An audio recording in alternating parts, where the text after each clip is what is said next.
ওয়ালাইকুম আসসালাম। কেমন আছেন? ভালোই আছি ভাই। ভাই আপনার নাম কি? আমার নাম হচ্ছে মোহাম্মদ মিন্টু মিয়া। মিন্টু মিয়া। আপনি এখন কিসের কাজ করছেন? এখন আমি রং মিস্ত্রির কাজই করছি, ও, মোটামুটি পাউডার ডিউরেসিন পাউডার তাই তো? পাউডার ও আচ্ছা, ডিউরেসিন আপনি কোন কোম্পানিতে ব্যবহার করছেন? এটা আছে আরএফএল এর আরএফএল এর রেইনবো পেন্টস তাই তো? ও আচ্ছা, তাহলে দেখি আপনি আরএফএল এর রেইনবো পেন্টসটা কিভাবে আপনি মিশান আর কি।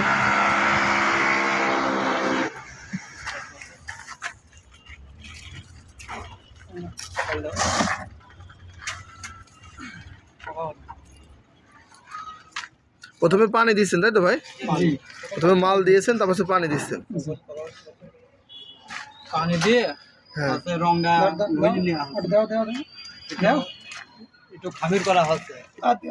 আচ্ছা, একটু প্রথমে খামির করে নিতে হয় তাই তো? খামির নিয়ে তারপরে সুন্দর করে জিনিসটা মাখন করে নিতে হবে। ও আচ্ছা।